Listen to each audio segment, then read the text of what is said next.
What's going on, guys? It's your boy John the Liquidator coming back with another video. So it looked like Caitlin Clark has set the record straight about the viral Olympic video. And I got a Cameron Brink update for you. For this one here, we got to go all the way up to Indy. Let's get it. Let's go.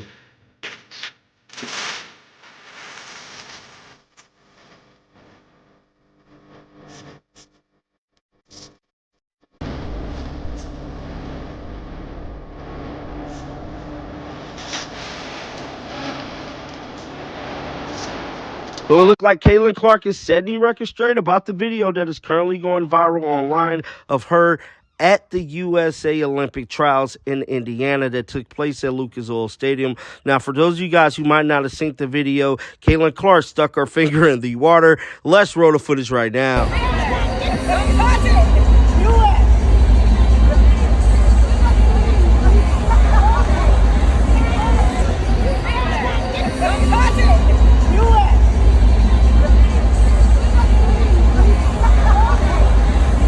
That was the current clip of Caitlin Clark at the Olympic trials last night, and the clip is going viral now. But Caitlin Clark set the record straight about the entire situation, and she also spoke about the current state of the Indiana Fever. With all that being said, let's roll the footage, baby. Can you take us through last night and the decision to touch the pool, and if somebody was rooting you on and say, I just wanted to see what the temperature was, honestly. Yeah. Like, I didn't know if like those pools are cold or hot, and like they seemed pretty warm, I guess, probably so the swimmers don't get like shocked when they jump in. But yeah. What was your big takeaways about that experience? I think there was a big pop for Reagan Smith when she set that world record. Super cool. Like, it was really fun to be at and support all those athletes. Like, just incredible what they do. And I thought just like the energy and the environment, like all throughout, like the way the crowd cheers once, you know, it gets dead silent when they start, and then everybody gets into it right away, especially when they're coming back down for the final lap. I thought it was, I don't know, super special. Like, honestly, I wish I could have stayed longer, but I had to get to bed. You know, you guys have started to evolve and started clicking as a group. Yeah, I think you can tell like our time off has certainly helped us. I think also just having some practice to go over some things, and just you see us a little bit on a better page, I would say, in the offense, and I think on defense too. I think our last game was the best we've played offensively. I think it just seemed like there was a good flow out there. The ball wasn't sticking, and we shot a high percentage from the field. But yeah, I mean, you want to keep continuing to stack wins. I think obviously tonight is another one that is a very winnable game for us, and then we play 5 straight on the road. So it doesn't get any easier. I think tonight is a very important one to make sure we win, honestly. You mentioned that flow, and that's what I kind of wanted to pinpoint a little bit. What has kind of generated that? Are we just talking about time and getting used to folks, or are you guys doing something different in the operation? I think definitely time. I think you can even see me and Aaliyah just having a better, you know, connection, reading where each other's going to be, reading each other's eyes a little bit better. I think our bench has been really good. I think it'll be nice to get Temmie back and get her back into the flow of things. I thought Lexi Holt came in and played really good minutes for us last game. So I think it's just a connection, and like you build that through playing together. And obviously it was hard going from game to game to game. You only have time to build that in a game, and then now you've seen us, you know, have some practice time. Like yesterday in practice, we went really hard. We played a lot live, and that's the best way for us to learn, is just to continue to play with one another. And I think everybody can kind of see the improvement, and coach keeps saying like we have to continue to take a step forward. There's no time to go backwards, and you know, like a game like tonight, you can't have a slip up and go backwards, because it'll really cost you. Speaking of that, you know, it was a week ago that you guys were out there in DC. What did you take from that game that can be applied to tonight?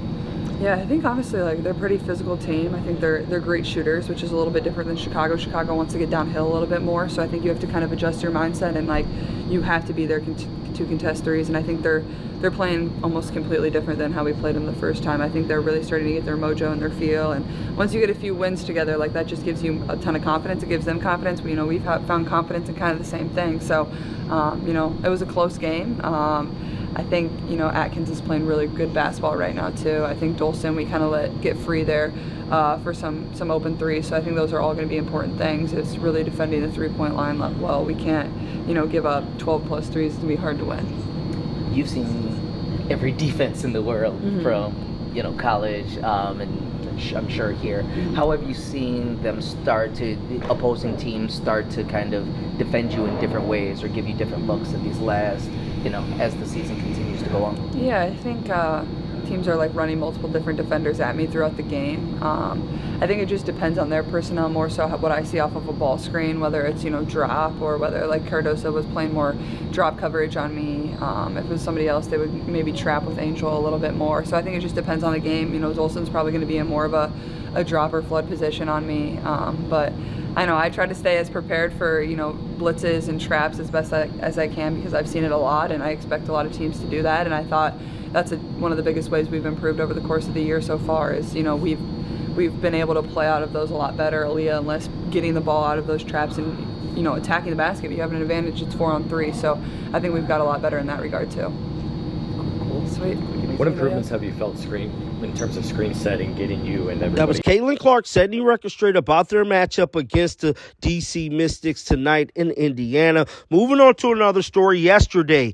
WNBA rookie Cameron Brink suffered an injury, had all of the nation stunned. Well, new information has been revealed about the exact injury and exactly what happened to the WNBA star. It's being reported that medical update, Cameron Brink suffered a left torn ACL in Tuesday game versus Connecticut Sun. Additional details will be provided at a later date. Now, this was information released by the Los Angeles Sparks. Now, this is very unfortunate for the 2024 WNBA rookie. Cameron Brink is a superstar on so many levels. My prayers is with her and her family and the organization of the Los Angeles Sparks. But guys, get down in the comment section. Let me know your thoughts about this. Keep them Bills on, because you know I'm going to bring you the news. And until next time, shake the haters off. I'm out of here. Peace out. She's in a lot of pain.